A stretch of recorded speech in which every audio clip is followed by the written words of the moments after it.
So, what is inspiration? What is inspiration?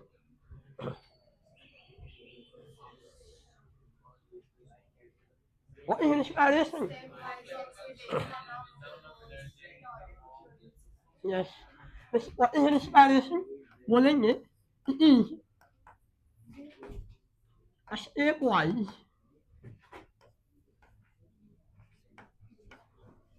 breakdown of breakdown या फिर आप इसी को क्या बोल सकते हो ऑक्सीडेशन क्या बोल सकते हैं it is SAY breakdown of glucose. It is SAY breakdown of glucose in order to produce energy.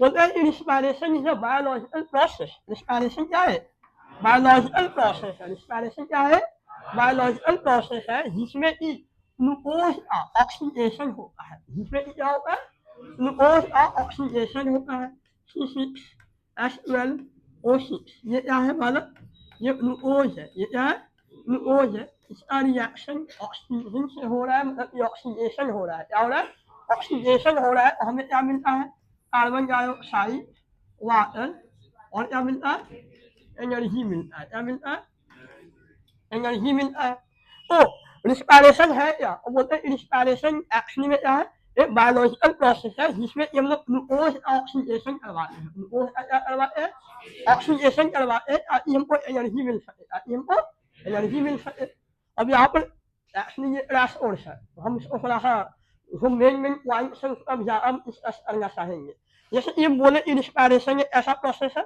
Oxidative process है रिस्पायरेशन ऐसा प्रोसेस है तो आपको इन चीजों पर ध्यान देना है रिस्पायरेशन एक ऑक्सीडेटिव प्रोसेस है तो फोटोसिंथेसिस क्या है रिएक्टिव प्रोसेस है रिस्पायरेशन क्या है ऑक्सीडेटिव प्रोसेस है तो फोटोसिंथेसिस क्या है रिस्पायरेशन ऑक्सीडेटिव प्रोसेस क्यों है क्योंकि इसमें ग्लूकोज ऑक्सीडेशन हो रहा है ग्लूकोज का क्या हो रहा है फोटोसिंथेसिस रिएक्टिव प्रोसेस है क्यों है क्योंकि उसमें कार्बन डाइऑक्साइड का रिएक्शन हो रहा है क्योंकि उसमें कार्बन डाइऑक्साइड का क्या हो रहा है रिएक्शन हो रहा है यूजिंग वाटर क्या वहाँ पर ऑक्सीडाइजेशन की काम सॉरी रिड्यूसिंग की काम करता है जो CO2 को रिड्यूस कर देता है एनी प्रॉब्लम सुनिए आपको मैंने लास्ट क्लास में जब हम आपको फोटोसिंथेसिस पढ़ा रहे थे तो मैंने आपको बताया था कि respiration photosynthesis all these chemical reaction take place in a living organism and whatever chemical reaction take place in a living organism are metabolic process and metabolic process can be anabolic or anabolic or catabolic okay so हमने last class में पढ़ा कि photosynthesis एक anabolic process है photosynthesis क्या है मतलब ये कंस्ट्रक्टिव प्रोसेस है क्या है क्यों कंस्ट्रक्टिव प्रोसेस है क्योंकि वहां पर ग्लूकोज का फॉर्मेशन हो रहा था क्योंकि वहां पर क्या हो रहा था रिस्पायरेशन क्या है कंस्ट्रक्टिव प्रोसेस है हम बोलेंगे ये एनाबॉलिक प्रोसेस है क्या है लेकिन हम इसको थोड़ा बेटर वे में बोल रहे हैं कि respiration is anabolic in action anabolic in but respiration is anabolic in purpose. Anabolic in what is the purpose of respiration? To produce energy. And producing energy is a constructive process. Producing energy is a constructive process.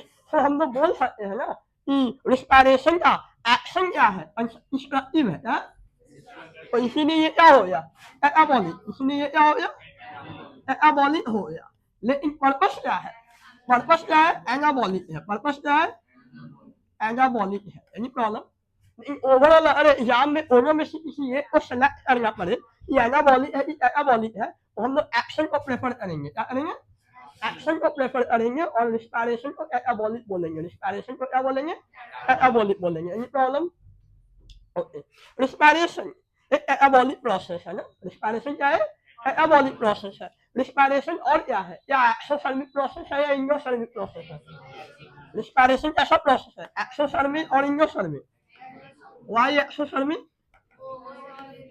क्योंकि overall यहाँ energy release हो रहा है overall यहाँ क्या हो रहा है इन्होंने ओवरऑल की बात की है कि इनको पता है कि इंस्पायरेशन एरोबिक और एनारोबिक ओपन आर से पढ़ी जाती है और हम लोग पढ़ते हैं कि वहाँ पर 36 एटीपी का फॉर्मेशन होता है 36 एटीपी का फॉर्मेशन होता है। हमने ये बात पहले पढ़ा 1 ईयर एंगल में कि एरोबिक इंस्पायरेशन में जो यहाँ एनर्जी बनता है नेट एनर्जी क्या नेट एनर्जी कितना होता है एटीपी ध्यान देना नेट लिखा हुआ है ओवरऑल ओपन कितना बनता है हाँ ग्रॉस एनर्जी क्या ग्रॉस एटीपी ये बनता है कितना बनता है लेकिन ओ एटीपी उसमें क्या हो जाता है इस्तेमाल हो जाता है एब्जॉर्ब हो जाता है व्हाटएवर समझ में आ रही है ना तो नेट कितना बचता है 36 बचता है समझ में आ रही है ना तो ओवरऑल एनर्जी रिलीज हुआ ओवरऑल एनर्जी क्या हुआ रिलीज हुआ इसीलिए हम इसको क्या बोल दिए एक एक्सोथर्मिक प्रोसेस बोल दिए क्या बोल दिए आपने केमिस्ट्री पढ़ा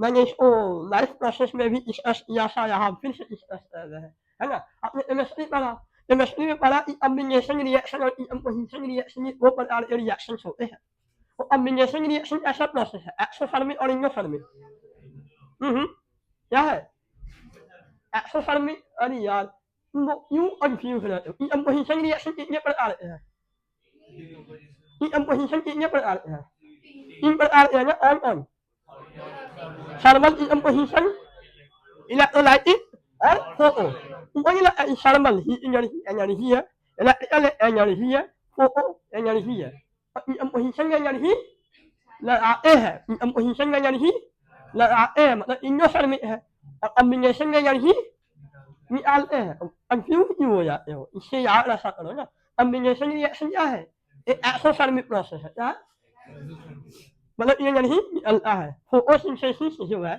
आपको देखने में ऐसा लग रहा है कॉम्बिनेशन की कंपोजिशन आपको नहीं लगता कि फोटोसिंथेसिस में कार्बन डाइऑक्साइड और वाटर जुड़ रहे हैं और जुड़ कर ग्लूकोज बना रहे हैं तो कॉम्बिनेशन टाइप का फील नहीं आ रहा आपको और कॉम्बिनेशन है और फिर वो इंडोथर्मिक कैसे हो गया एक्सोथर्मिक होना सही से आपको नहीं लगता है इंस्पायरेशन आपको कंपोजिशन टाइप लग रहा है ग्लूकोज ऊपर है और कंपोजिशन है तो एनर्जी लगना चाहिए था और यहाँ उल्टा एनर्जी निकल रहा है सब उल्टा उल्टा नहीं लग रहा आपको यस तो इसका आंसर मैंने लास्ट क्लास में भी बताया था कि इसमें इंस्पायरेशन हो या फिर ऑक्सीडेशन प्रोसेस हो है ना दोनों मल्टी स्टेप रिएक्शन है क्या है ये बहुत सारे स्टेप में हो आप यहाँ पर जो आप रिएक्शन देखते हो ना ये समरी है क्या समरी या फिर बोलिए कि ये बहुत सारे रिएक्शन को एड ऑन करके लिखा गया है बहुत सारे रिएक्शन को एड ऑन करके लिखा गया जोड़ कर यहाँ पर लिख दिया गया है समझ में आ रही है ना अरे समझ में आई तो एक्चुअली ये मल्टी स्टेप रिएक्शन है इसमें बहुत सारे स्टेप एक्सोथर्मिक है तो बहुत सारे क्या है इंडोथर्मिक भी हो सकते हैं यहाँ कुछ स्टेप इंडोथर्मिक है तो बहुत सारे क्या है एक्सोथर्मिक भी है मेरी बात समझ में आ रही है ना ओवरऑल क्या है एक्सोथर्मिक है ओवरऑल क्या है एक्सोथर्मिक है एनी प्रॉब्लम और इंस्पायरेशन क्या है भाई तो बोलेंगे इंस्पायरेशन है स्टेप वाइज ब्रेकडाउन है स्टेप वाइज ऑक्सीडेशन है ग्लूकोज स्टेप वाइज क्या है ऑक्सीडेशन है ग्लूकोज का एनर्जी बनाने के लिए उसी एनर्जी से हमारा रोशन डेवलपमेंट होगा उसी एनर्जी से हमारा क्या होगा रोशन डेवलपमेंट होगा मेटाबॉलिक प्रोसेस होगा एनी प्रॉब्लम इतना बात समझ में आई है अच्छा आपने न्यूट्रिएंट पढ़ा था हमसे न्यूट्रिएंट्स मैंने पढ़ाया था मैंने बोला कि 3 प्रकार के न्यूट्रिएंट्स के डाइजेशन के बारे में हम लोग पढ़ेंगे on carbohydrates fat and protein हमने बोला था कि अगर हमें एनर्जी की जरूरत होती है तो ब्रेकडाउन किसका किया जाता है इससे कितने से एनर्जी मिलता है कार्बोहाइड्रेट और फैट कार्बोहाइड्रेट और फैट के ब्रेकडाउन से एनर्जी मिलता है कार्बोहाइड्रेट और फैट के ब्रेकडाउन से क्या मिलता है हमें एनर्जी मिलता है मालूम है ना लेकिन अगर मुसीबत का समय आया इन केस ऑफ इमरजेंसी तो प्रोटीन भी ब्रेकडाउन हो सकता है प्रोटीन भी ब्रेकडाउन हो सकता है और उससे भी हमें एनर्जी मिल सकती है उससे भी हमें एनर्जी मिलता है लेकिन प्रोटीन ब्रेकडाउन इमरजेंसी सिचुएशन में अनफेवरेबल कंडीशन में होता है जब हमारे पास कार्बोहाइड्रेट और फैट की बहुत कमी है तब जाके प्रोटीन का ब्रेकडाउन होता है लेकिन मेनली इसका होता है कार्बोहाइड्रेट और फैट के उठने से ही हमें एनर्जी मिलता है नहीं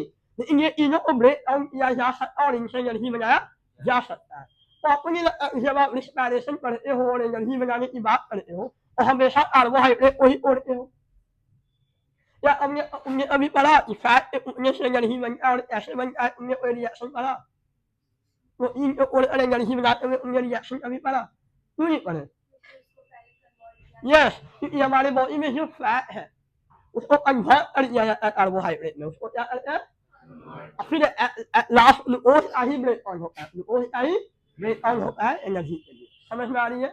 मैंने क्या बोला, समझ में आई? मैंने बोला कि फैट का ब्रेक डाउन का रिएक्शन हम लोग पढ़ते नहीं है रिस्पायरेशन में एनर्जी बनाने के लिए। क्यों नहीं पढ़ते हैं? क्योंकि एक्चुअली फैट को हम लोग क्या करते हैं कन्वर्ट कर देते हैं जैसे में कार्बोहाइड्रेट्स में, फिर कार्बोहाइड्रेट का ही ब्रेक डाउन करवाते हैं एनर्जी का फॉर्मेशन करते हैं। यही प्रॉब्लम समझ में आ रही है?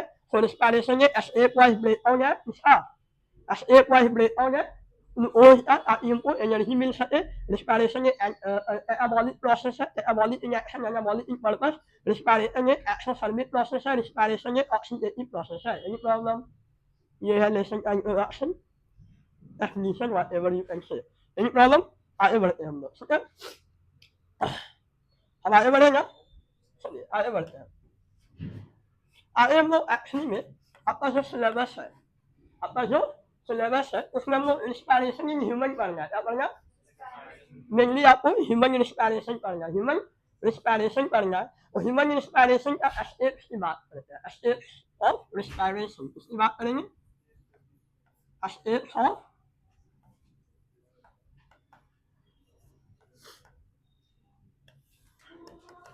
स्टेप्स ऑफ रिस्पायरेशन की बात करते हैं। रिस्पायरेशन में कौन कौन से स्टेप है उसकी बात करते हैं। समझ में आ रही है? आइए इससे रिस्पायरेशन में आपको अलग अलग स्टेप्स पढ़ाएंगे। जैसे इंस्पायरेशन में सबसे पहले हम आपको क्या पढ़ाने वाले हैं? ब्रीदिंग। क्या पढ़ाने वाले हैं? Breathing is the first step of inspiration. फिर उसके बाद और पढ़ाएंगे 5 स्टेप में पढ़ाएंगे। कितने स्टेप में?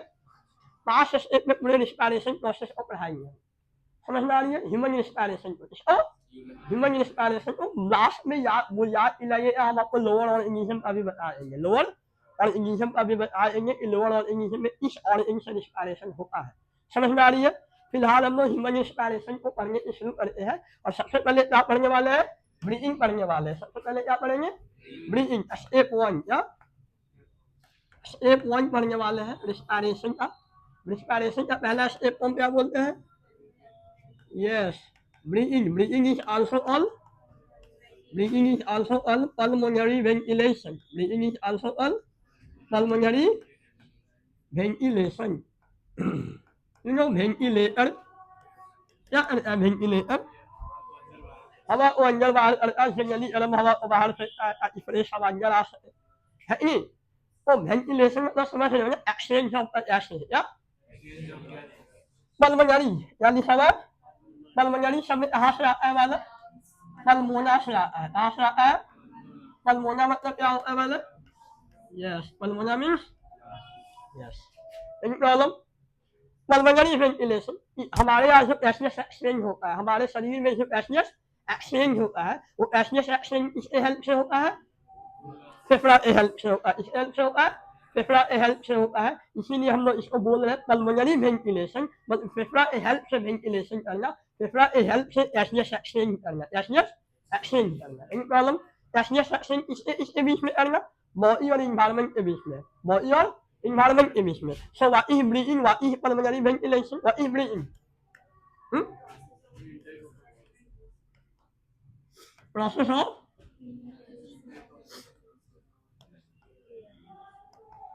of inspiration and expiration of air. Process of inspiration and expiration of air. For inspiration आप inhalation शब्द को भी इस्तेमाल कर सकते हो, ठीक है?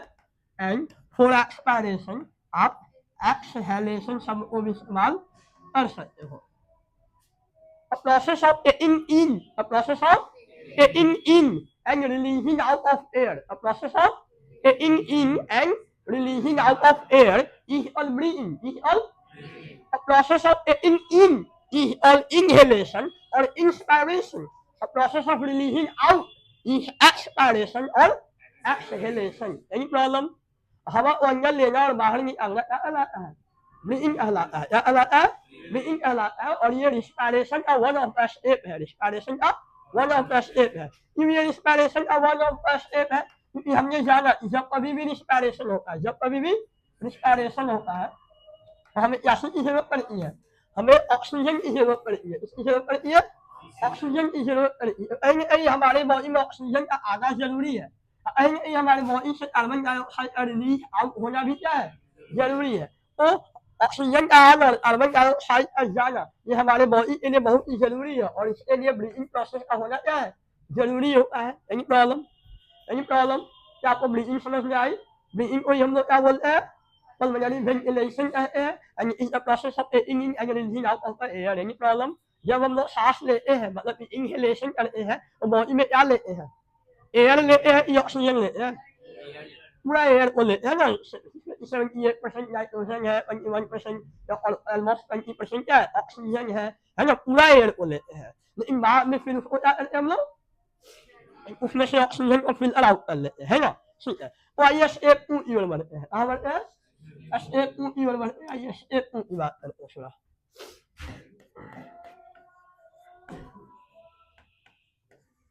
स्टेप 2 क्या है,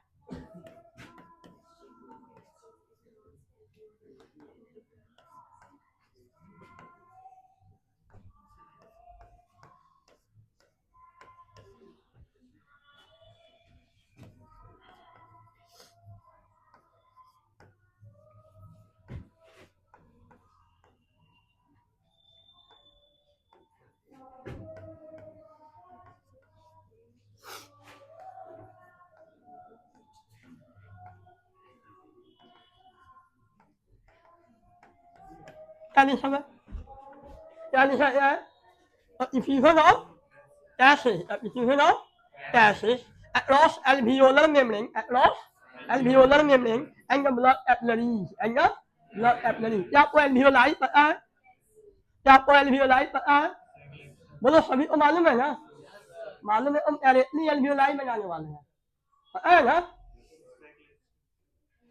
यस, हम पेपर बना ही देते हैं।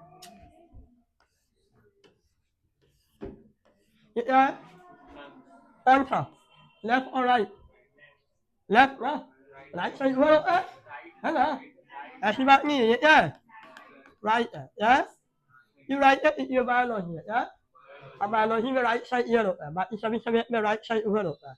क्यों, जब ऐसा मान के चलते यहाँ कोई पेशेंट है, कोई बॉडी है, कोई क्या है, और अगर कोई यहाँ बॉडी है तो ये हमारा राइट साइड है, ये हमारा क्या है, और बायोलॉजी में राइट साइड ईयर होता है, बाकी सभी सब्जेक्ट में राइट साइड उधर हम लोग करेंगे। बी एयरफुल है, एग्जाम में राइट लेफ्ट गलती आना, समझ में आई। और ये क्या है, राइट वाला फेफड़ा है, राइट वाली फेफड़ा है ना वाला, सुन ओ,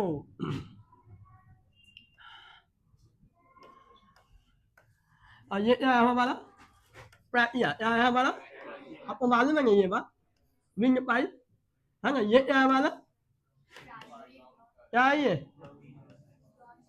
ब्रॉन्कस क्या है, प्राइमरी ब्रॉन्कस है, ये पहला ब्रॉन्कस है ना, ब्रॉन्कस क्या, ब्रॉन्कस ये, फिर ये विभाजित होता है, ये क्या होता है, प्राइमरी से सेकेंडरी टर्शियरी क्वैटरनरी, फिर ब्रॉन्कियोल्स बनता है, फिर क्या बनता है, ब्रॉन्कियोल्स बनते हैं, क्या बनता है, ब्रॉन्कियोल्स बनते हैं, और फिर ये ब्रॉन्कियोल्स अल्टीमेटली प्राइमरी सेकेंडरी होते होते क्या बनाता है, ये क्या है वाला, ये है एल्वियोलर सैक है, क्या ये एल्वियोलर सैक है, एल्वियोलर, और ये जो वन इंडिविजुअल पार्ट है उसको क्या बोलते हैं, एल्वियोलाई, क्या बोलते हैं, छोटा सा सैटेलाइट स्ट्रक्चर, छोटा सा सैटेलाइट स्ट्रक्चर, इसी के आसपास में, इसी के आसपास में ब्लड कैपिलरी का भी सप्लाई होता है, ब्लड कैपिलरी का भी सप्लाई होता है, आपको मालूम है ना। तो आइए समझते हैं हम लोग कैसे एक्सचेंज कैसे होता है, वो हम लोग यहाँ पढ़ना शुरू करते हैं, इसमें आसान पूर्वक, ओके।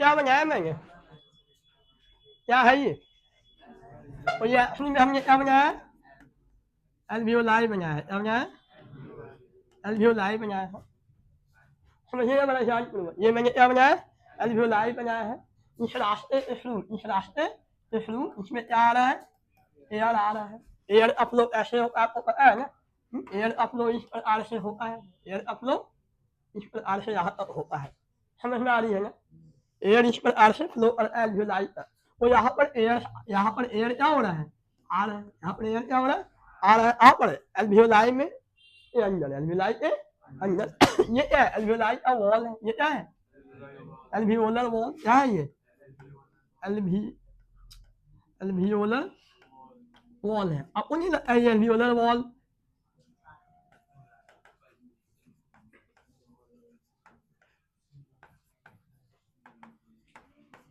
आपको नहीं लगता ये एल्वियोलर वॉल क्या है सिंगल सेल सीट है ना आपको नहीं लगता ये एल्वियोलर वॉल क्या है यहाँ पर सिंगल सेल सीट है पर ये ऑनसाइट इपिथेलियम से यहाँ बनता है और ये स्क्वैमस इपिथेलियम से बनता है इसे बनता है ये स्क्वैमस इपिथेलियम और आपने पढ़ा होगा 9th क्लास में कि स्क्वैमस इपिथेलियम बहुत ही पतले इपिथेलियम होते हैं बहुत ही टाइल्स की तरह क्या वैसे टाइल्स कितना पतला होता है वैसे ये जो सेल होते हैं इनके जो सेल होते हैं ये बहुत ही पतले होते हैं बहुत ही पतले होते हैं पहला बात ये स्क्वैमस इपिथेलियम से बना हुआ है इतना पतला सेल से बना हुआ है और दूसरी बात ये है ये सिंगल वॉल इतना पतला है क्या है सारे को यहाँ डबल वॉल का लेयर हो सकता है सारे को यहाँ क्या हो सकता है डबल वॉल का लेयर हो सकता है जिससे ये और मोटा हो जाता है ना मेम्ब्रेन क्या हो जाता और भी मोटा हो जाता लेकिन ये डबल वॉल इतना मोटा ये क्या है बहुत ही पतला है बहुत ही क्या है पतला सिंगल वॉल इतना मोटा है सिंगल वॉल इतना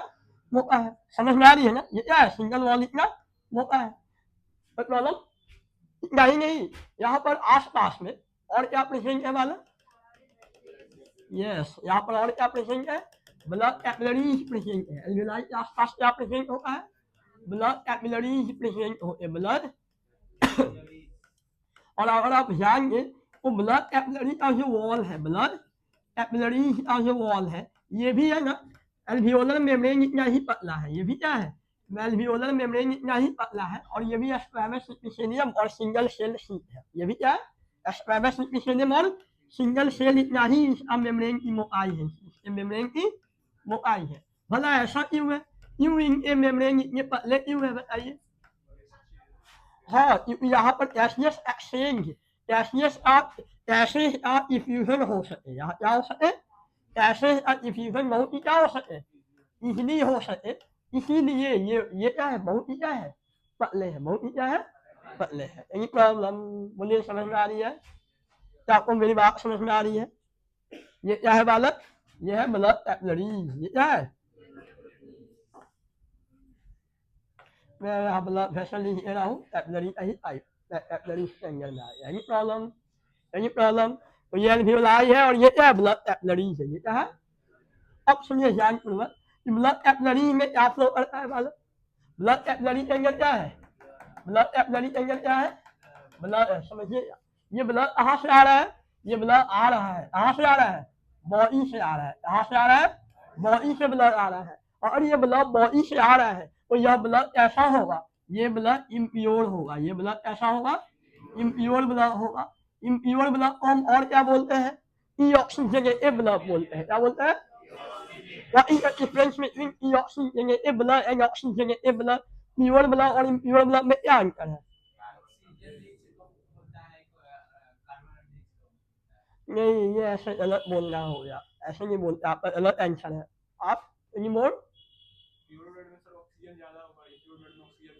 हाँ प्योर ब्लड में ऑक्सीजन की मात्रा ज़्यादा और इम्प्योर में ऑक्सीजन की मात्रा कम है कुछ लोग ऐसे बोलेंगे प्योर ब्लड में ऑक्सीजन होता है इम्प्योर में ऑक्सीजन नहीं होता है नहीं बोलते हैं हमें बोलते क्या है कि जो प्योर ब्लड जो ऑक्सीजनेटेड ब्लड होते हैं उसमें ऑक्सीजन का जो मात्रा होता है 75% से अब होता है क्या होता है अगर ब्लड में ऑक्सीजन की मात्रा 75% से लोअर हो जाए 75% से लोअर हो जाए और फिर वो ब्लड को हम क्या कहने लगते हैं डीऑक्सीजनेटेड ब्लड कहने लगते हैं क्या कहने लगते हैं तो इसका मतलब ये नहीं उस ब्लड में ऑक्सीजन है ही नहीं क्या है कम है, एक पर्टिकुलर रेंज से कम है, 75% से लो है, 75% से लो है, इसीलिए हम उसको क्या कह रहे हैं, deoxygenated blood कह रहे हैं। Any problem?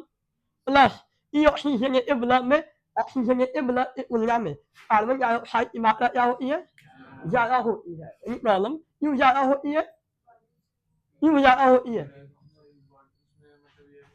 ये बॉडी से आ रहा है ना, कहाँ से आ रहा है, बॉडी से, मतलब बॉडी के टिश्यू से आ रहा है, सेल के पास से आ रहा है, सेल के पास से आ रहा है, और सेल के पास से आ रहा है तो सेल के अंदर क्या हुआ होगा, ग्लूकोज का ब्रेकडाउन हुआ होगा ना, और वहाँ पर CO2 निकला होगा ना, और ऑक्सीजन ले लिया होगा, तो ब्लड में जो भी ऑक्सीजन था वो और ले लिया था, बॉडी में प्रेजेंट टिश्यू ने ले लिया था, और उसके बदला में वहाँ क्या ले लिया था, CO2 क्या लिया था।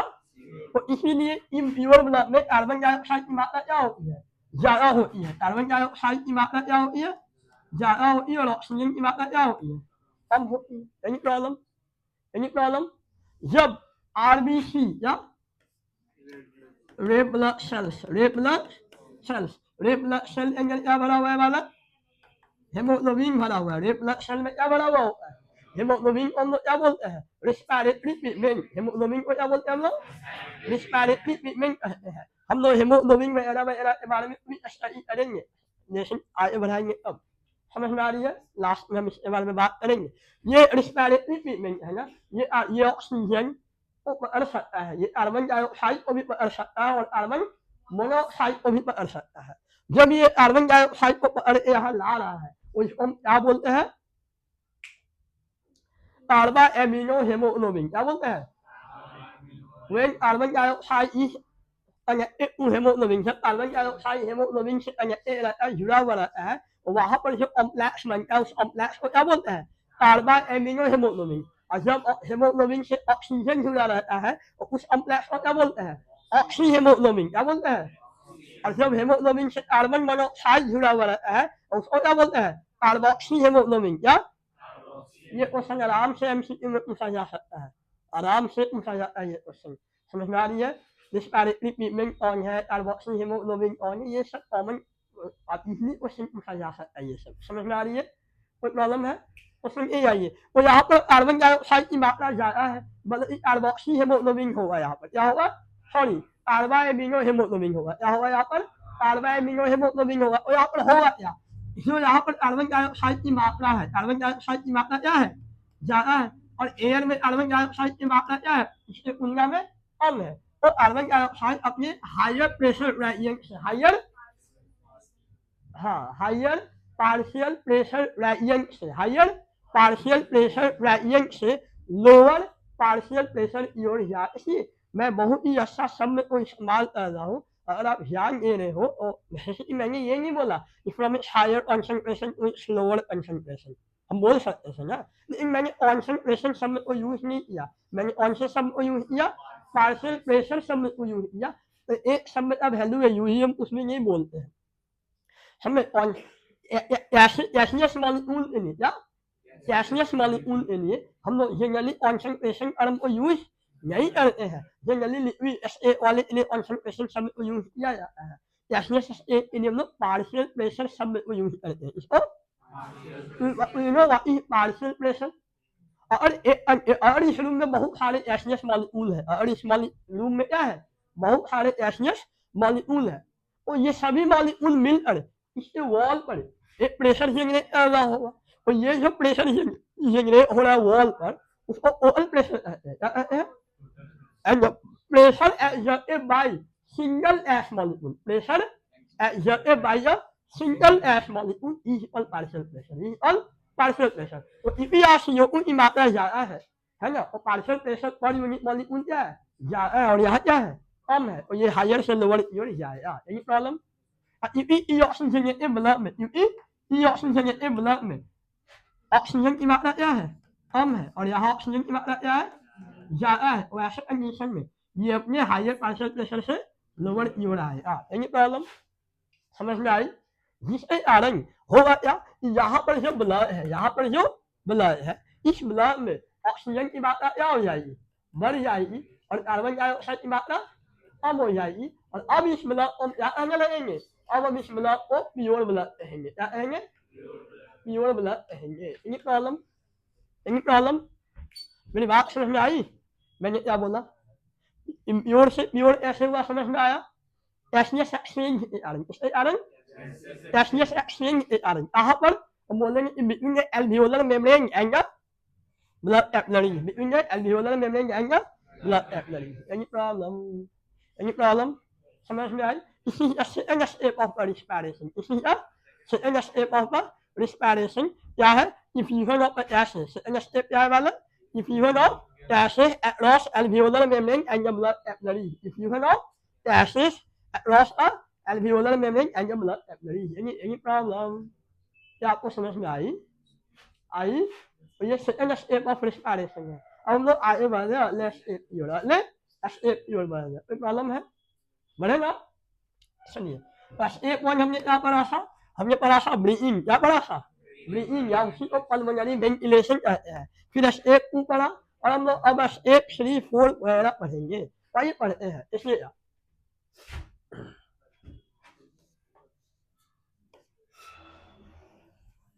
ये क्या है हमारा? हमने अभी भी पढ़ा, ये है एल्वियोलाई है। क्या है? एल्वियोलाई है, पढ़ा था हमने। फिर हमने जाना, ये हमारा क्या है? ब्लड कैपिलरी है, ब्लड कैपिलरी है। Any problem? ये हमारा क्या है? ब्लड कैपिलरी है। अब ध्यान से इसमें ऐसा, यहाँ पर क्या हुआ था? गैसियस एक्सचेंज हुआ था। क्या हुआ था? गैसियस एक्सचेंज हुआ था, और इसको हमने क्या बोला था? Step 2 of respiration. क्या बोला था? अब लोग स्टेप 3 की बात करते हैं। अब यहाँ पर ऐसा ब्लड है हमारा, प्योर ब्लड है। ऐसा ब्लड है, प्योर ब्लड है। प्योर ब्लड आने का मतलब इसमें ऑक्सीजन की मात्रा क्या है? ज़्यादा है, और कार्बन डाइऑक्साइड की मात्रा क्या है? कम है। अब ये ब्लड जाएगा, कहाँ पर जाएगा? तो बोलेंगे ये जाएगा कहाँ पर? टिश्यू के पास। क्या? हार्ट, कुछ लोग बोल रहे कि ये हार्ट के पास जाएगा। कहाँ जाएगा? हार्ट के पास तो जाना ही है, हम उसके बारे में बात नहीं करें। वो पंपिंग करेगा ही, वो पंपिंग करेगा ही करेगा। हार्ट के पंपिंग के बाद अल्टीमेटली कहाँ जाएगा? बॉडी के पास। अल्टीमेटली कहाँ जाने वाला है? बॉडी के पास जाने वाला है। और बॉडी की बात करते हैं, बॉडी आने मतलब टिश्यू के पास। क्या? टिश्यू की बात हम कर रहे हैं। अब ये कहाँ आया? टिश्यू के पास। क्या? टिश्यू के पास आया। तो ऑक्सीजनेटेड ब्लड का, क्या? ऑक्सीजनेटेड ब्लड का टिश्यू पर जाना, यही स्टेप 3 ऑफ रिस्पायरेशन। यही क्या है? स्टेप 3 ऑफ रिस्पायरेशन है। स्टेप 3 क्या होता है भाई? बोलते हैं ट्रांसपोर्टेशन। क्या? Transportation of oxygenated blood, transportation of oxygenated blood from lungs to the tissue. Any problem? ये क्या है? स्टेप 3 है। ये ऑक्सीजनेटेड ब्लड का कहाँ से? ब्लड से फेफड़ा तक जाना, ब्लड से फेफड़ा तक जाना, यही क्या है? स्टेप 3 ऑफ रिस्पायरेशन का सिंपल स्टेप ट्रांसपोर्टेशन होता है। क्या होता है? और इसमें सबसे बहुत ही बड़ा रोल प्ले करता है कौन? हमारा हार्ट। पंपिंग करके, क्या? हार्ट पंपिंग करके ब्लड को ट्रांसपोर्टेशन में हेल्प करे। Any problem? Any problem? Fourth step. क्या? फोर्थ स्टेप की बात करते हैं। फोर्थ स्टेप क्या है भाई? तो अब ध्यान से सुनिएगा। जैसे कि हमने सेकंड स्टेप पढ़ा, जैसे कि हमने क्या पढ़ा था? सेकंड स्टेप पढ़ा था, वैसे ही फोर्थ स्टेप की बात कर रहे हैं। सेकंड स्टेप में क्या हुआ था? तुम इंग्लिश के क्लास में भी सोते रहते हो, साइंस के क्लास में भी सोते रहते हो, बोर्ड में भी सोते रहना। क्या? वहाँ बैठ कर सुनो, अब मैंने ऐसा कल इंग्लिश के क्लास में सर पढ़ा रही मेहनत से, मैडम सो रही थी, है ना? आइए, तो स्टेप, ये कौन सा स्टेप है? 3 है। स्टेप क्या है? 3 है। अब हम इसकी बात करेंगे, स्टेप 4 की बात करेंगे। क्या है? सेल है ना, ये क्या है? सेल के बीच के स्पेस को क्या बोलते हैं? Intercellular space. क्या बोलते हैं? और इंटरसेलुलर स्पेस में क्या भरा हुआ होता है? टिश्यू फ्लूइड भरा रहता है। क्या भरा रहता है? टिश्यू फ्लूइड रहता है। अब क्या होगा? अब यहाँ पर, क्योंकि यहाँ पर ऑक्सीजन की मात्रा ज्यादा है, सुनिएगा ध्यान पूर्वक, यहाँ पर ऑक्सीजन की मात्रा क्या है? ज्यादा है। और सेल के अंदर ऑक्सीजन की मात्रा क्यों कम है? क्योंकि वहां पर रिस्पायरेशन होता है, वो जो माइटोकॉन्ड्रिया में ब्रेक होता है, वो ऑक्सीजन इस्तेमाल होते रहता है। ऑक्सीजन अल्टीमेटली वह ऑक्सीजन कम होती है, कार्बन डाइऑक्साइड बाई प्रोडक्ट में निकलते रहता है, तो ऑक्सीजन क्या होता है? ज्यादा मात्रा में होता है। ऑक्सीजन क्या होता है? तो यहाँ पर क्या होगा, फिर से गैसियस एक्सचेंज होगा, फिर से यहाँ क्या होगा, गैसियस एक्सचेंज होगा। ऑक्सीजन अपने हायर से अपने लोअर की ओर, कार्बन डाइऑक्साइड अपने हायर से अपने लोअर की ओर जाएगा। Any problem, any problem? तो ये है SA4 ऑफ रेस्पिरेशन। ये क्या है, SA4 ऑफ रेस्पिरेशन। SA4 क्या है भाई, और फिर से बोलेंगे SA4 क्या है, तो बोलेंगे effusion of the gases. SA4 क्या है, effusion of the gases between the blood capillaries and the tissue, and the tissue। SA4 क्या है, तो बोलेंगे SA4 है diffusion of gases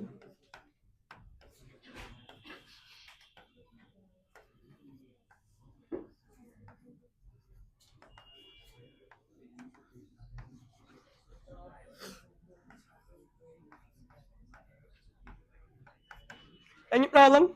SA4 समझ में आया, ओए हीरो, SA4 समझ में आई। SA4 क्या है, diffusion of gases between the blood capillary and the tissue। any problem? अब सुनिएगा, SA1 क्या था, breathing, breathing is also on pulmonary ventilation, pulmonary ventilation। SA2 क्या था, diffusion of the gases across alveolar membrane and the blood capillary। SA3 transportation of the gases, transportation of the pure blood to the tissue। and SA4 क्या था, diffusion of the gases between the blood capillary and the tissue। ये सारा step हुआ ना, पसमा step. क्या, जो पसमा step होगा वो सेल के अंदर होगा, सेल के अंदर होगा। और पसमा स्टेप को हम लोग क्या बोलते हैं, यस, पसमा स्टेप को हम क्या बोलते हैं, सेलुलर रिस्पिरेशन। क्या बोलते हैं, और यही आपका सबसे इम्पोर्टेंट स्टेप में आता है। पसमा स्टेप क्या है, सेलुलर रिस्पिरेशन, सेलुलर रिस्पिरेशन होता है। आप लोग बोलते हो ना कि रिस्पिरेशन जो होते हैं, सुनो हेलो, आप लोग बोलते हो रिस्पिरेशन जो होता है वो दो प्रकार के होते हैं, एरोबिक रिस्पिरेशन और एनारोबिक रिस्पिरेशन आप लोग बोलते हो। वो एक्चुअली में आप लोग जब बोलते हो कि रिस्पिरेशन एरोबिक और एनारोबिक है, वो actually you are talking about cellular respiration. Actually आप किसकी बात करते हैं, सेलुलर रिस्पिरेशन जो होता है ना, आप उसकी बात करते रहते हो। आपके एनसीआर की बुक में भी बाकी का जो 4 स्टेप्स है, बाकी का जो 4 स्टेप है उसके बारे में ज़्यादा इंटरटेन नहीं किया है, उसके बारे में ज़्यादा इंटरटेन नहीं किया। डायरेक्टली वो यहाँ आया है सेलुलर रिस्पिरेशन पर, डायरेक्टली आया है सेलुलर रिस्पिरेशन पर आया है। लेकिन वैसे पढ़ाई नहीं की जाती है, पढ़ाई पूरी तरह से की जाती है, मैनर वे में की जाती है। तो आइए फर्स्ट स्टेप पर आते हैं, स्टेप 5 है ये, क्या है ये स्टेप 5 था हमारा, सेलुलर रिस्पिरेशन, सेलुलर रिस्पिरेशन। और इसी स्टेप में हम लोग जानते हैं कि रिस्पिरेशन कितने प्रकार से होते हैं, 2 प्रकार के होते हैं। रिस्पिरेशन कितने प्रकार से होते हैं, 2 प्रकार से होते हैं। आइए पढ़ते हैं।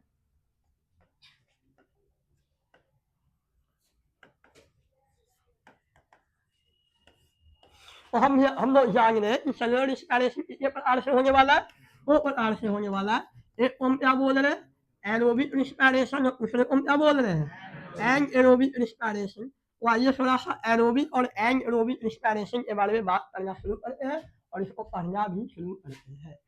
एनी प्रॉब्लम, क्लियर है ना, वी हैव टाइम ना,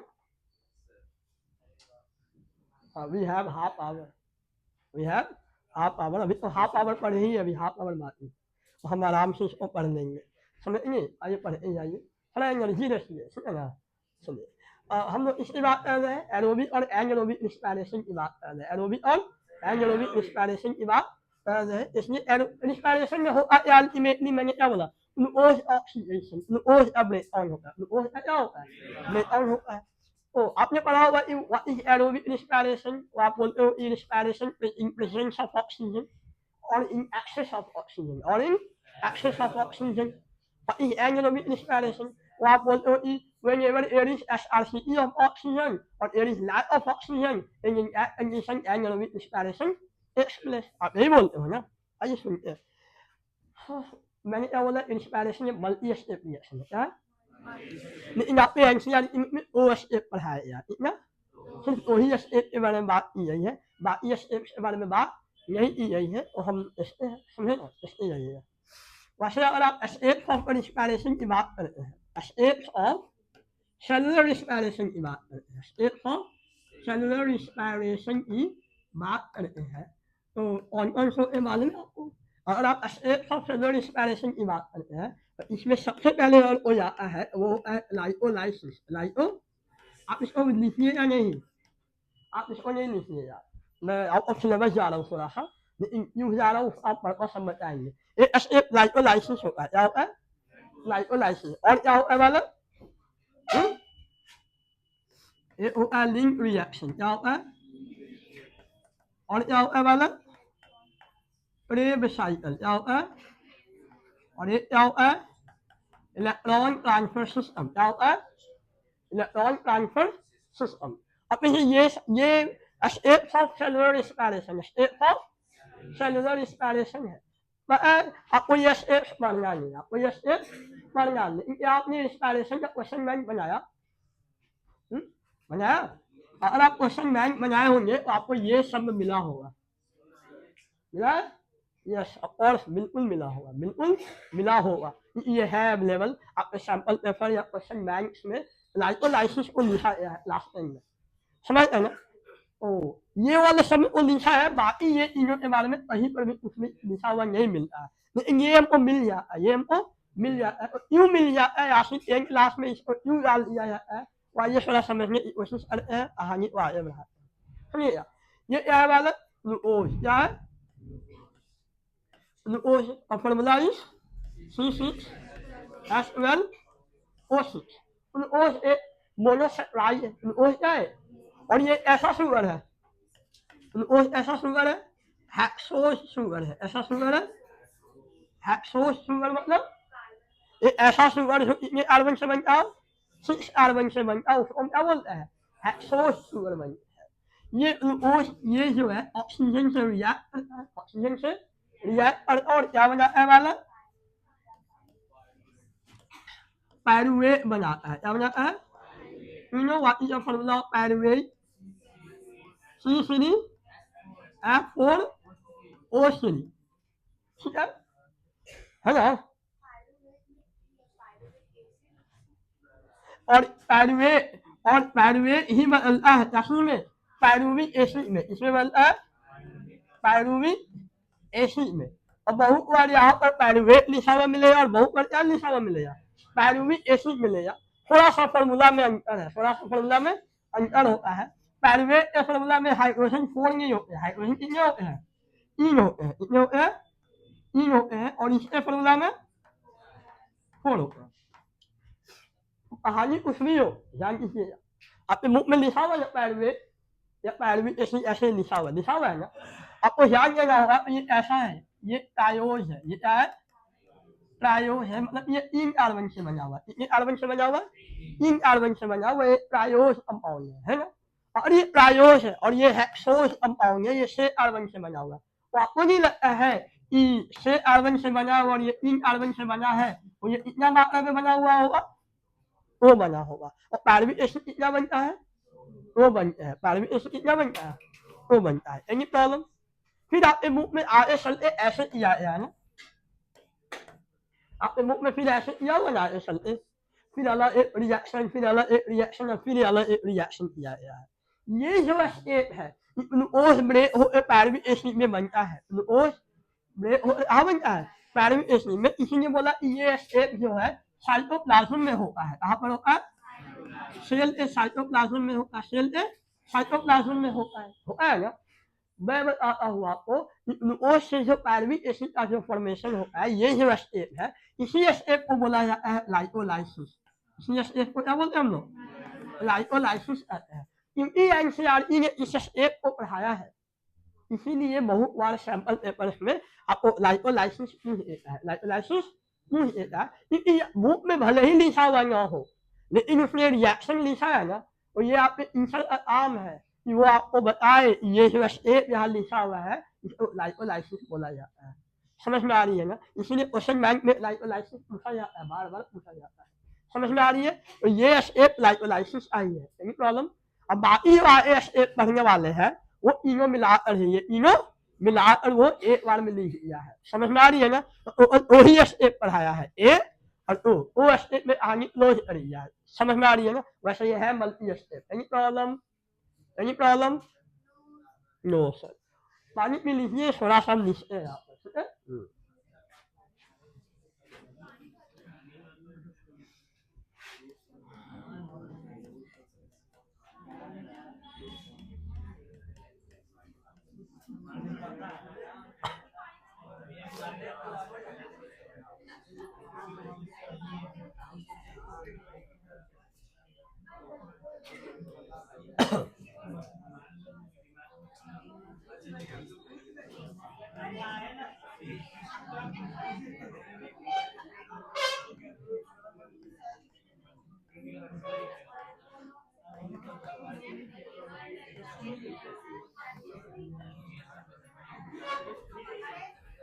हेलो, हाँ लिसन, हेलो सुनिए, हेलो।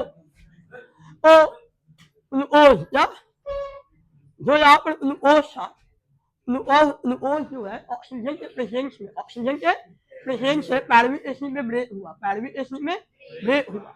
यही पैरविक एसिड लेटर ऑन और ब्रेक होता है, लेटर ऑन और ब्रेक होता है, और क्या बनाता है? कार्बन डाइऑक्साइड वाटर और एनर्जी का फॉर्मेशन करता है, कार्बन डाइऑक्साइड वाटर और एनर्जी का फॉर्मेशन करता है। ये जो स्टेप है ये ऑक्सीजन के प्रेजेंस में होता है, ऑक्सीजन के प्रेजेंस में होता है, और इसीलिए इस स्टेप को क्या बोलते हैं? एरोबिक रिस्पायरेशन का पार्ट बोलते हैं। Any problem? एरोबिक रिस्पायरेशन का क्या प्रोडक्ट है? कार्बन डाइऑक्साइड वाटर और एनर्जी। Any problem? अरे समझ में आई? समझ में आई? कहाँ होता है ये स्टेप? तो ये माइटोकॉन्ड्रिया में, सेल के माइटोकॉन्ड्रिया आपने पढ़ा होगा क्लास 9 में। Mitochondria is all the powerhouse of the cell. Why? Because यहाँ पर एनर्जी सिंथेसाइज होता है, एनर्जी का फॉर्मेशन होता है, एनर्जी का फॉर्मेशन होता है, और एक्चुअली यहाँ पर एरोबिक रिस्पायरेशन होता है, एरोबिक रिस्पायरेशन होता है। और जब यहाँ पर एरोबिक रिस्पायरेशन होता है तो इतना एटीपी का फॉर्मेशन होता है, तो बोलेंगे इतना एटीपी बनता है, 36 एटीपी बनता है। वैसे तो यहाँ बनता कितना है? 38 बनता है, लेकिन वो इस्तेमाल हो जाता है, समझ में आ रही है ना? तो कितना हुआ? 36 एटीपी होता है। Any problem? Any problem? समझ में आई? अब आइए हम लोग पढ़ने वाले एनारोबिक, क्या पढ़ने वाले? एनारोबिक रिस्पायरेशन की बात करेंगे, थोड़ा समझिएगा, इसकी बात करेंगे, एनारोबिक रिस्पायरेशन की बात करेंगे, इसलिए ध्यान पूर्वक। हेलो, अगर आप एनारोबिक रिस्पायरेशन की बात करते हैं तो मेरा आपसे ये सवाल है कि हम लोग एनारोबिक रिस्पायरेशन कब करते हैं? एनारोबिक रिस्पायरेशन कब करते हैं?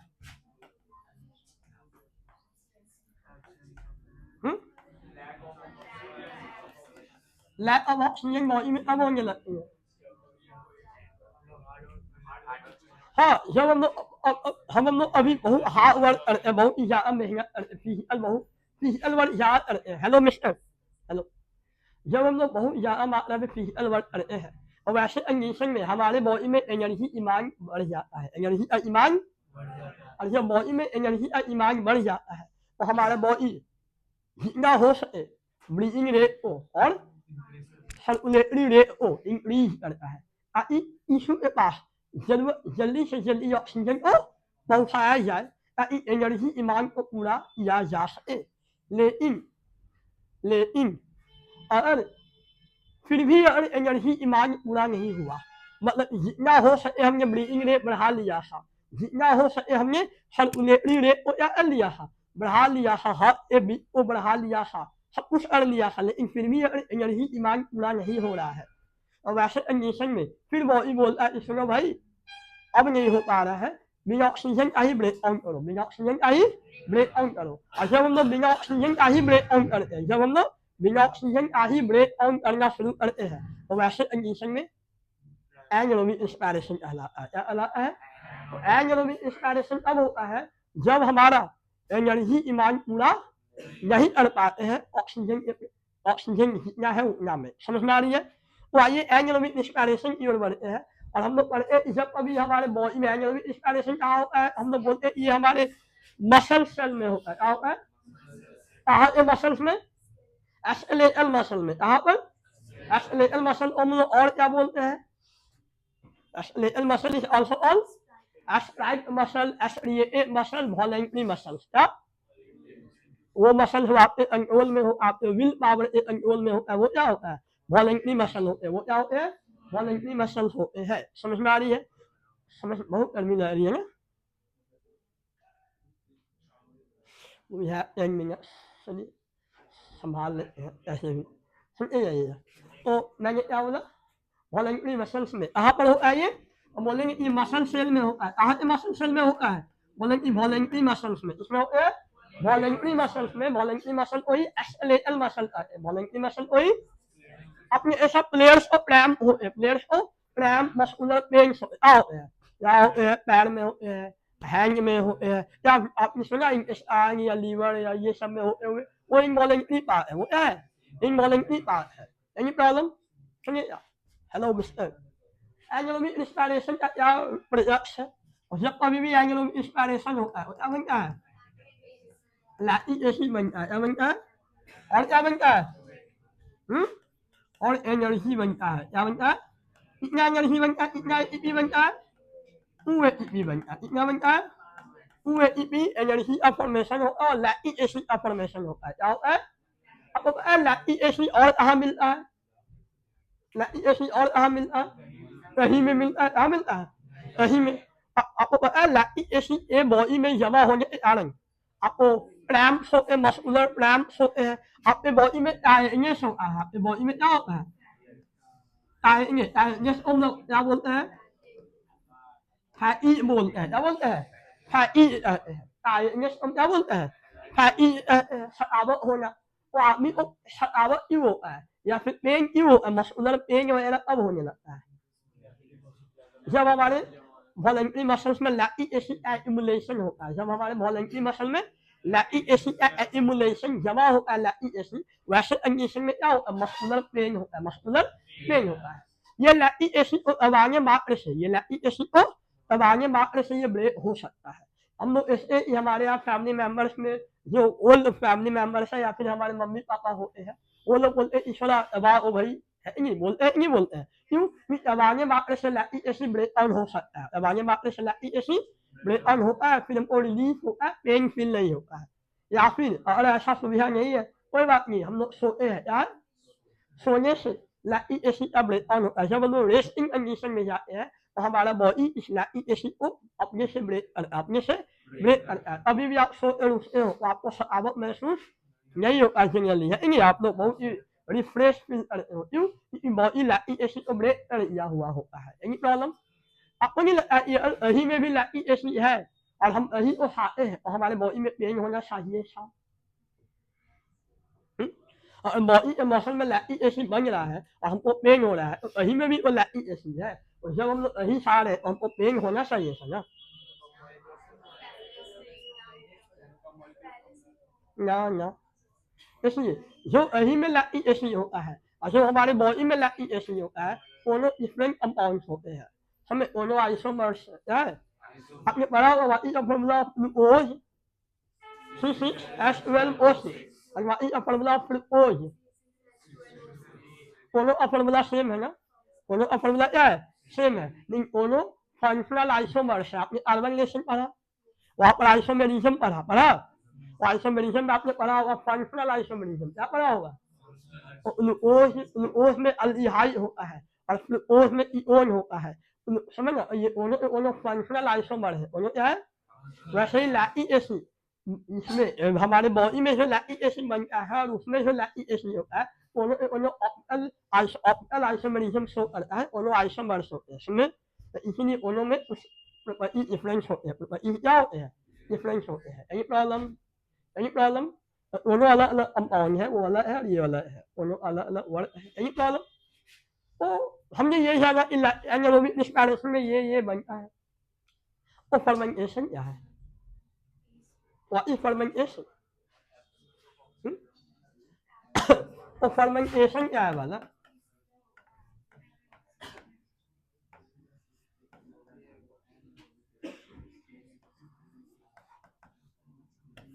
What is fermentation?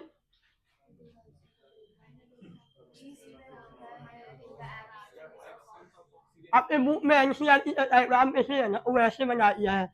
यहाँ पर एक ऊपर में यहाँ और एक नीचे। इसमें में ऐसा लगता है इंस्पिरेशन 3 प्रकार के हैं। है ना, एनारोबी और फर्मेंटेशन। और इन टाइप का लगता है ना, लेकिन इन टाइप के नहीं होते हैं। फर्मेंटेशन भी एनारोबिक रिस्पायरेशन ही है। फर्मेंटेशन क्या है? एनारोबिक रिस्पायरेशन ही है। बस ये माइक्रो ऑर्गेनिज्म जैसे ईस्ट में होता है, जैसे कि बैक्टीरियाज में, क्या बैक्टीरियाज में होता है, बैक्टीरिया वगैरह में होता है, ईस्ट में होता है। ये भी क्या है? Anaerobic respiration. ये भी क्या है? Anaerobic respiration. Any problem? Any problem? ये भी क्या है? एनारोबिक रिस्पायरेशन है, जो कि माइक्रो ऑर्गेनिज्म जैसे कि ईस्ट और बैक्टीरिया में होता है। Any problem? जब फर्मेंटेशन होता है, जब फर्मेंटेशन होता है तो ये यहाँ के बाद आगे बढ़ता है रिएक्शन, और क्या बनाता है पता है आपको? कार्बन डाइऑक्साइड बनाता है। और क्या बनाता है? इथानॉल बनाता है। इथानॉल को हम लोग इथाइल अल्कोहल कहते हैं। क्या कहते हैं? इथाइल अल्कोहल कॉमन नेम है। इथानॉल इस आइटेक नेम है। IUPAC नेम है। IUPAC नेम है इथानॉल, और इसी का common name system ethyl alcohol होता है। क्या होता है? इथाइल अल्कोहल होता है। और क्या हमें मिलता है यहाँ पर? एनर्जी मिलता है ATP के फॉर्म में। ATP के फॉर्म में मिलता है। इसमें फर्मेंटेशन रिएक्शन में आपको नहीं लगता है कि इनो एरोबिक, एनारोबिक और फर्मेंटेशन तीनों में पहला स्टेप लाइकोलाइसिस क्या है? कॉमन है। लाइकोलाइसिस तीनों में क्या होता है? कॉमन स्टेप होता है। इस पर ध्यान दीजिए, एरोबिक एनारोबिक सभी में कॉमन स्टेप है। Any problem? इसलिए यहाँ क्या बनता है? कार्बन डाइऑक्साइड, इथानॉल और एनर्जी। समझिएगा, मैं यहाँ पर क्या पढ़ाने वाला हूँ। हम लोग क्या पढ़ते हैं? हम लोग जानते हैं ब्रेक के बारे में। इसके बारे में आपको मालूम है? ब्रेक में होल होता है। हमारे यहाँ से ब्रेक आता है मार्केट से, उसमें ब्रेक में क्या होता है? क्यों क्यों ब्रेक में होल क्यों होता है? एब्जॉर्ब करने के लिए मिल ओ यस। या फिर हम लोग क्या खाते हैं? इडली। क्या इडली खाते हैं ना, तो उसमें भी होल होता है। उसमें भी होल होता है ना। तो ये होल क्यों होता है इडली में या ब्रेड में? होल क्यों होता है? नहीं, क्योंकि सुनिए, हेलो, क्योंकि ब्रेड, इडली या फिर हम लोग और क्या खाते हैं? ये सभी में आप इसमें होल होते हैं। क्या होते हैं? क्योंकि इनके लिए ही हम लोग क्या तैयार करते हैं? ओ, ये सब बस पास में इसमें ये ओ है। इसमें जो ओ समझते हो आप? ओ स्पेलिंग सही है। इसमें जो ओ है, इसमें जो यही क्या वो बोल दिए छुट्टी हो जाए, ऐसा नहीं होगा। जब तक हम अपना पोर्शन कंप्लीट नहीं करें, चाहे उसमें कितना भी समय लगे, तब तक नहीं होगा। कुछ नहीं होगा, शांति है लोग, ठीक है? ये रूल होता है। रूल क्या कहता है? बॉय, प्रिंसिपल स्कूल का हेड होता है, ये बात सही है। लेकिन जब क्लासरूम में अवेलेबल होता है ना, तो उस समय वही उस रूम का प्रिंसिपल भी होता है, और उस समय वही उसी का रूल चलेगा, उसी का भी नहीं चलेगा। तो अभी मैं यहाँ हूँ, तो इस रूम में सिर्फ मैं बॉस हूँ और कोई बॉस नहीं। ओके, सुनो, लिसन, हेलो, इसी तो उठा हुआ आता, सुनिएगा। जब आपको इडली ब्रेड वगैरह बनाना होता है, हम लोग रूम में क्या मिलाते हैं? हाँ, हेलो आंटी,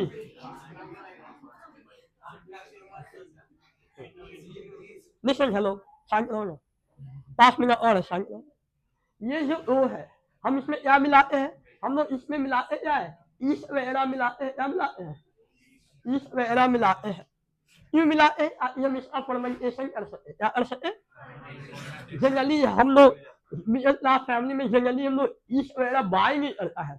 लोग क्या करते? मम्मी क्या करती है? वो बनाती है, अब बोले इसराइल रहने हो, इसराइल क्यों रहने हो? अब बोलती मम्मी क्या रहने हो, थोड़ा फूला फूला बनेगा। क्या फूला फूला क्यों बनेगा? तो ये जो वातावरण में जो बैक्टीरिया प्रेजेंट है, वो उस आटा को क्या करेगा? फर्मेंटेट करेगा। क्या करेगा? फर्मेंटेट करेगा। तो क्या बनेगा?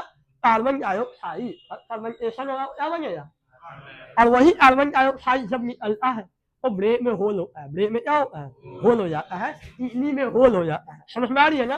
तो ब्रेड वगैरह में या इडली में, ब्रेड या इडली में होल क्यों होता है? कार्बन डाइऑक्साइड फर्मेंटेशन प्रोसेस के कारण जो कार्बन डाइऑक्साइड बनता है उसके निकलने से आपने ये ऐसा है, हमारे यहाँ भी आता है ना ये। आपने टॉम एंड जेरी जैसा है, टॉम एंड जेरी जैसा है।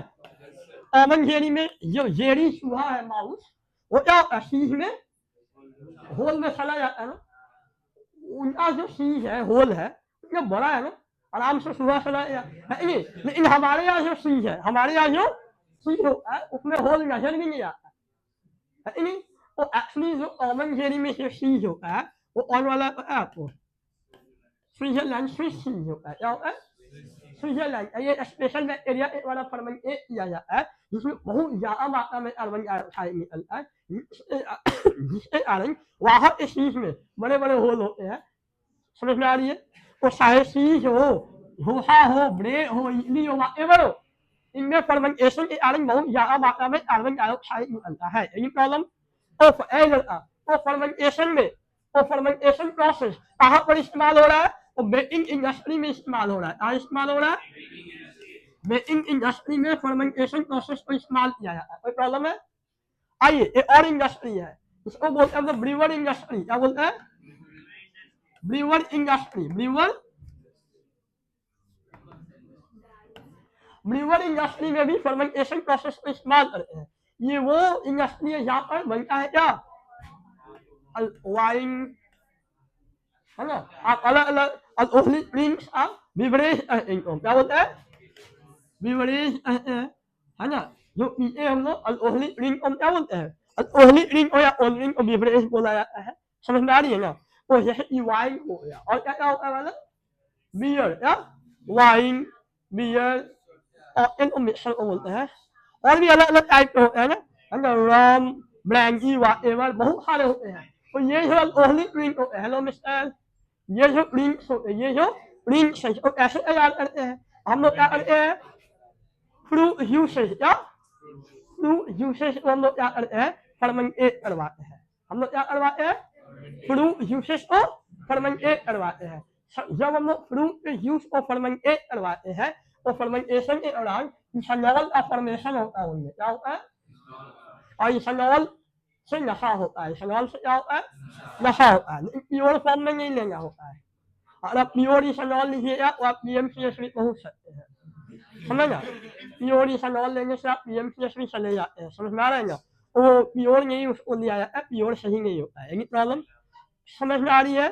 तो समझ में आई? जो बिवरेज इंडस्ट्री है, ब्रीवर इंडस्ट्री है, वहां पर भी फर्मेंटेशन होता है अल्कोहलिक ड्रिंक बनाने के लिए, अल्कोहलिक ड्रिंक्स को बनाने के लिए। आइए सुनो सुनो, अजीब लड़की है, समझे? सीरियसनेस है नहीं तो मैं बहुत कड़वा बोलता हूँ। शायद हम इतना कड़वा बोल लेकिन दोबारा तुम इस क्लास में बैठो भी नहीं शर्म के मारे। हम बहुत कड़वा बोलते हैं, वही पर हम कड़वा बोलते हुए बहुत ही जबरदस्त पीते भी है। तुम लोग मेरे प्रति बहुत न्यू हो तो हम उनको बहुत ही रिस्पेक्ट वे में ट्रीट करते हैं। लेकिन किसी औकात नहीं इतना हल्ला करे क्लासरूम में या फिर इतना बदमाशी करे। मैं पढ़ा रहा हूँ, इसे घूम जा रही हूँ, उनको पानी पीना इतना जरूरी है, पास में बात है नहीं? थोड़ा समझिए क्या बोल रहे हैं। इस पर मेरे क्लासरूम में ऐसे नहीं चलता, बहुत ही स्टैंडर्ड क्लासरूम को मेंटेन करते हैं। जब हम बोलते रहते हैं ना तो मेरे एक बच्चा सिर्फ सुनता है व्हाइट बोर्ड पर और लिखता है, नोट करता है। ऐसे क्लासरूम नहीं चलता मेरा। समझे? आप लोग को मैनर नहीं है, डिसिप्लिन की कमी है तो आपकी प्रॉब्लम है। एंड प्लीज ऐसा नहीं चलता है। आप लोग कितने बैठे हुए हो यहाँ पर? समझे? मैंने बहुत बड़े बड़े क्लासरूम बोले नहीं, जितना बड़े फ्लैट में उतना बड़ा क्लासरूम हम पढ़ाते हैं। समझे? अब पूरा बसा भरा हुआ रहता है वहाँ पर, किसी का हिम्मत नहीं कि ये कोई हल्ला करे इंसान। जानता है उस लड़का लोग यहाँ बैठा हुआ है ऐसी, है ना? किसी का हिम्मत नहीं हुआ मेरे क्लासरूम में हल्ला करे इंसान। समझे? इसलिए यही हेलो तो मैंने अभी क्या बोला, हाँ आपका क्वेश्चन था। आप लोग ये भी सुन ये भी होता है एसी वाइन जो बोलता है ना, अरे बहुत सारे नाम से बिहार में इसको बोला जाता है, क्या क्या नहीं बोलते हैं, है ना? बहुत बहुत सारे वाइन का नाम लिया जाता है। इसमें होता क्या है ना एसी में कि हम लोग जो राइस जूस होता है, सो ऑल राइस जूस होता है, सो ऑल राइस जूस होता है, माल है ना, MALE, है ना? जो बाढ़ बिहार में राइस से निकालते हैं बाढ़, उसका फर्मेंटेशन किया जाता है। उसमें क्या है? स्टार्च है, कार्बोहाइड्रेट है, क्या है? तो उसका फर्मेंटेशन किया जाता है। उसका क्या किया जाता है? प्रॉब्लम क्या है ना, उसके फर्मेंटेशन के दौरान जो जो लोग होते हैं फर्मेंटेशन करते हैं वो लिनियस पर ध्यान नहीं देते हैं, लिनियस पर ध्यान नहीं देते हैं और ऐसे कंडीशन में इथेनॉल के अलावा क्या हमें इन्फेक्शन होने के कारण मिथेनॉल का भी फॉर्मेशन होता है। क्या होता है? अब मिथेनॉल हाईली पॉइजनस है। मिथेनॉल क्या है? हाईली पॉइजनस होता है। हमें तुमने सुना होगा न्यूज पेपर वगैरह में कि पूरा आधा मोहल्ला पहुंचा हुआ है पीएमसीएच या ऊपर निकल गया। सुनता है ना आप यहाँ पे आधा मोहल्ला इतने जाके पीते रहता है। अब मान लो इन्फेक्शन है पूरा आधा मोहल्ला हॉस्पिटल में, ऐसा सुनते हो ना? तो उसका कारण ये होता है मिथेनॉल होता है। Any problem? आपको ये समझ में आई पूरा रिस्पायरेशन में ये। आज मैंने एक शॉप पर रिस्पायरेशन पढ़ाया। क्या पढ़ाया? अगले क्लास में हम लोग पढ़ने वाले human respiratory system, human respiratory system पढ़ेंगे। Any problem? तो आज इतना ही।